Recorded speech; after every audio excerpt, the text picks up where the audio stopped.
Hey, welcome everybody. This is David along with Pat and JR and Tyler, and we are so excited. We're kicking off a series that we just decided to launch to really help bring the Brotherhood closer together. You know, we've been doing some amazing things with our fundraisers and Facebook group and outings, but this is going to be a new series that we're going to be launching. It's going to be called Coyote Brotherhood Life Beyond the Field. And this is episode 1, and I'm super excited to get a chance to welcome this group together because you're going to get a chance to hear some amazing background information from one of the true heroes of the Coyote Brotherhood.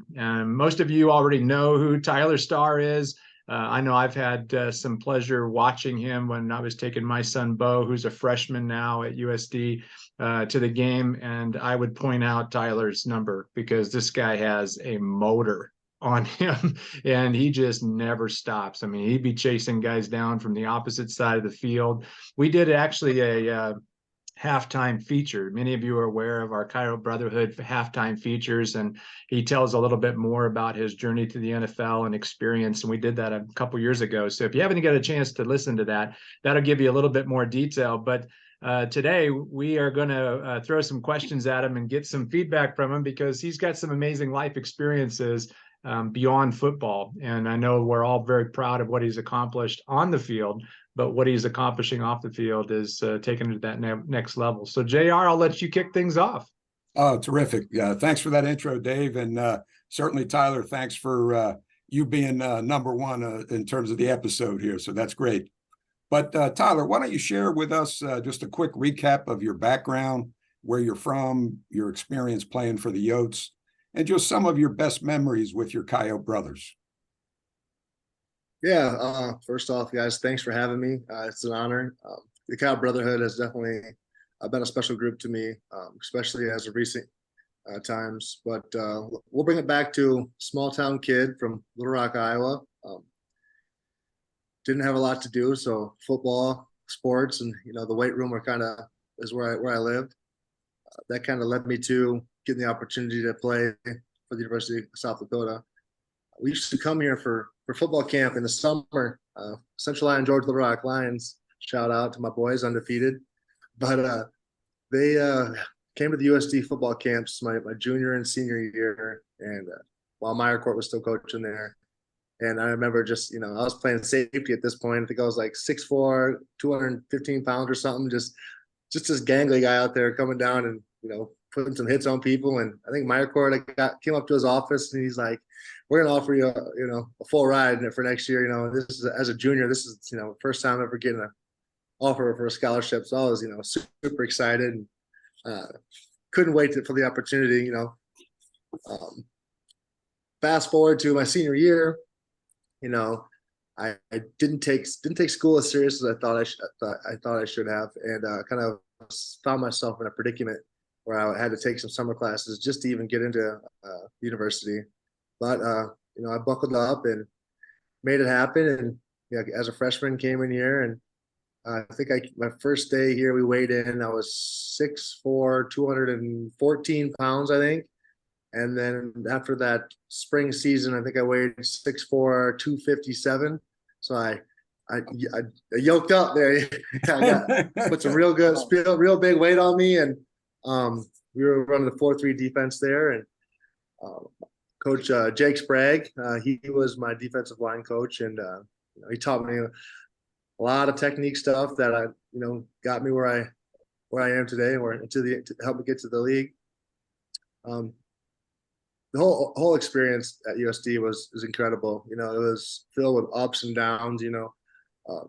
Coming into my redshirt year, I sat out the whole first year, and then that first spring season, I started at BN and made poor choices at college. Didn't go to the classes like I should, and I ended up being ineligible my first year, and that was tough for me. And that summer also, I found out that I was going to be a father to my oldest son, Hunter. So I kind of had to ask myself, what kind of man are you going to be? And fortunately, I had great family support and great support from the football team. And shout out to Dave Lorenz, legend over there at USD. He really helped me pull things together, and he had my back. He didn't let me make mistakes. And I ended up becoming eligible, and my son came into the world that summer, and turned things around. And my first game was, we played Air Force, went out there for Air Force, and I remember being nervous, the first college game, first college start, and had zero stats at the end of the first half. So I remember, like it was yesterday, Coach Sprague coming up and grabbing my helmet, like shaking it. Is this the Tyler Starr you're going to be? Shaking my hand. I'm like, can barely breathe. We're in the altitude. I don't know what's going on. It was a triple option. They're playing fast, and but once again, I stepped up to the challenge, and I ended up having, I think, 2.5 sacks there, forced fumble, like 6 or 7 tackles, and ended up being National D Lineman of the Week in just the second half, by the way, mind you.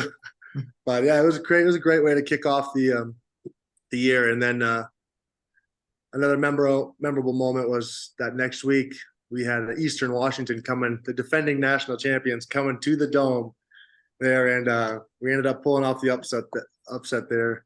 And that next year, Meyer Court parted ways with the university, and Coach Glenn came in, and he was incredible too. I mean, I've been fortunate for the coaches that I've had. Petrino came in, and I moved to 3-4 outside linebacker, and got a chance to showcase my talent there. Shout out to Coach Marquise Williams. He's special teams coach for Atlanta Falcons right now, and he really dialed in my technique and really got me.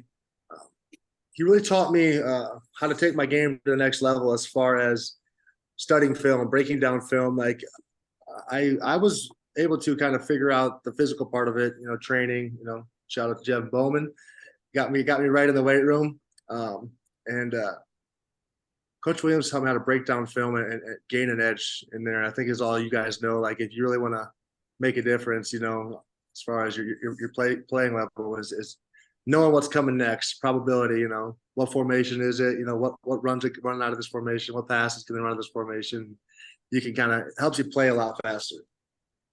But yeah, I had a lot of chance. I had a great time. Like I said, football was never the same after college. I mean, was fortunate enough to get drafted by the Atlanta Falcons, 2014. Special moment in my life. Got a chance to play for Coach Mike Smith and then for Coach Dan Quinn, and obviously, the NFL experience was what you would expect. I mean, as a kid, you dream about it. I mean, it's everything I could have ever asked for.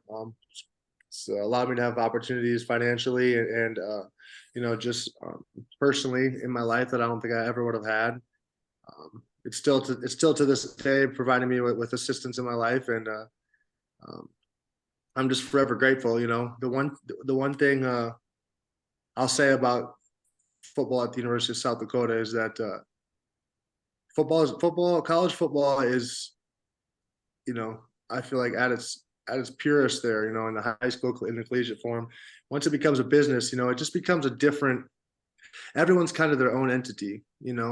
You're kind of your own business, your own brand, and you have to protect that any way you can, because it's you're worried about bringing food on home to your family, onto your plate, and you still got to have that team spirit and and team camaraderie. But at the end of the day, I think everyone would answer this the same way. It's I'm going to make sure I feed my family. But Tyler, if you let me kind of dive in, those NFL experiences, God, we all dreamed of playing in the NFL, right? But the realities of it, how did that shape what took place for you the rest of your life?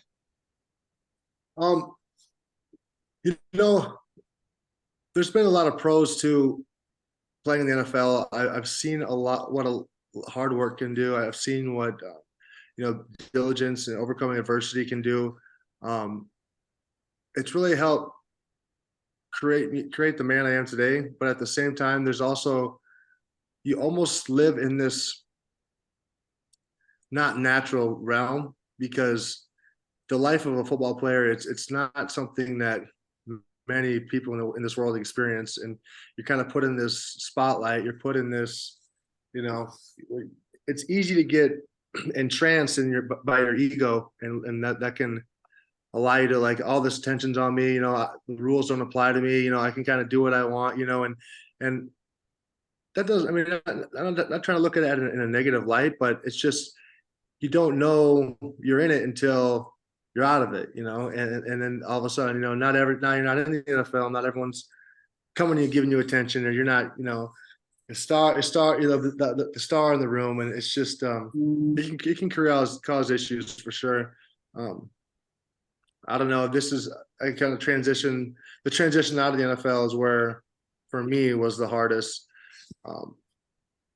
I can remember writing a paper in the 5th grade saying we were supposed to write a paper on what our career wanted to be, or what do we want to do with our lives. And I remember writing one, and I wanted to play in the NFL, and so from that age, that's really all I thought about. Running laps around the house, playing football after school, doing drills, working out, and that was always the end goal, the ultimate goal. There was nothing past that. And then when football was no longer an option for me, no matter how many times or how many classes or speakers or seminars the NFL PA puts on for you, it doesn't hit until it hits different when it's right in front of you, when you're actually going through it. And I started dealing with a lot of identity issues, and kind of like, where do I go from here? I lost, my drive, my passion, everything that made me, wasn't there anymore. And I was hurting inside and struggling with mental health. And I didn't go get any help.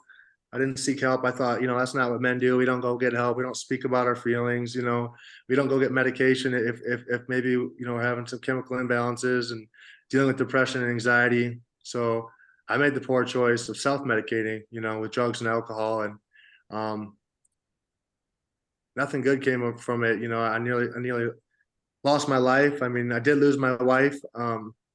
It caused I got divorced from my wife, and lost time with my kids, and all because I was too proud, and I let my ego, drive my decisions.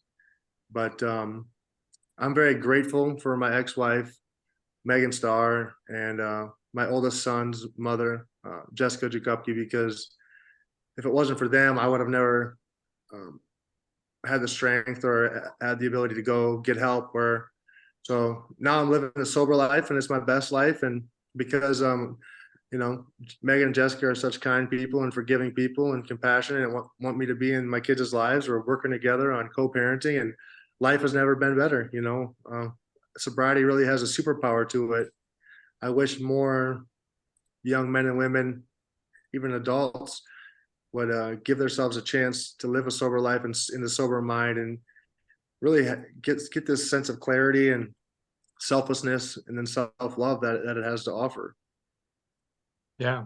Well, I know that a lot of us go through life challenges, and, we kind of go through the spanking machine in different ways. Some of us have gone through financial difficulties or career challenges where we get let go of a job, or we have a business that fails. I mean, not everybody makes it into the league, but everybody runs through a tough spot. So, if you could speak to the other Brotherhood members and you could give them some lessons from life from Tyler Starr beyond the field, what would be your best takeaways or your best advice for the newer guys that are just graduating, or the guys that have graduated a long time ago but maybe going through a similar struggle or a challenge in their life? I would say the first thing, in my personal experiences, to just surrender your ego.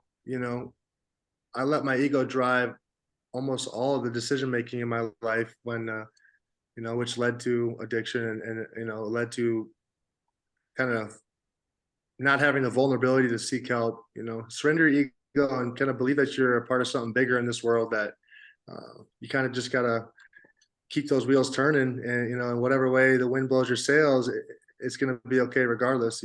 Have some faith in a higher power, whatever that looks like for you.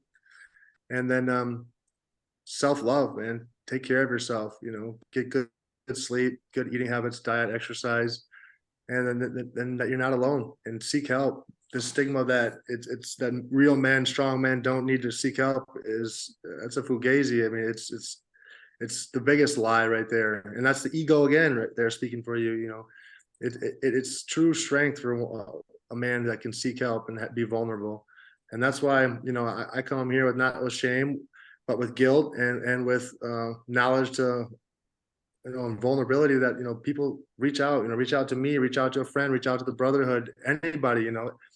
I guarantee somebody's struggling, you know, either you are yourself or you know somebody. So don't be afraid. Awesome. Well, Tyler, I know that all of us have looked up to you in terms of your playing ability on the field, and we have maybe had a little bit of jealous nature about the idea that you got to go to the league and we didn't, or some of us didn't. But tell you what, there's never been a time that I've been more proud of a brother than a guy like you who's willing to come and share a little bit about your life experiences, failures and all. And JR, Pat, anything you want to share as we wrap up today? No, Yeah. thank you, Go ahead, Tyler, Pat. thank you for being honest and humble and pertinent to everybody that's going to watch this. It's very, very powerful. Yeah, Thank you. I echo all those comments. I mean, Tyler, I'm sitting here like literally in awe, just kind of watching the intensity and as Pat mentioned, the honesty and passion. And I think what you have to tell people is a brilliant message. So thanks for coming on tonight. Great job. We really appreciate your partnership and appreciate your membership in the Brotherhood. I appreciate you guys very much for having me. And if I could just say one more thing, you know, the sun still shines behind the clouds and the stars shine brightest at night. So if you're having some dark days and cloudy days, don't forget, you know, there's still light in there. So whether that's a phone call to somebody or that's just reaching out to a stranger and say, hey, how you doing? I need some help. You know, sometimes strangers are the best to talk to because, you know, they don't have any biased opinion. They don't know you and you're probably never going to see them again, but just seek help, man, if you need it. You bet. Well, make sure you guys all take a visit to coyotebrotherhood.com where we have our prayer team. We've got access to contact us if you want to be in touch by our advisory members, or if you want to get in touch with Tyler. Tyler shared his confidential information with us for those guys that want to be in touch with them. And this is just the beginning. You know, this is episode 1. We're going to have a whole bunch of other Brotherhood members that are going to be sharing their life victories and defeats and challenges along the way. And hopefully this will connect all of us and encourage each and every one of us to win the game of life. So on behalf of the Brotherhood members, thanks for joining us today. And thanks, Tyler. We appreciate you. Thanks, guys. Appreciate it. Thanks. Thank you, Tyler.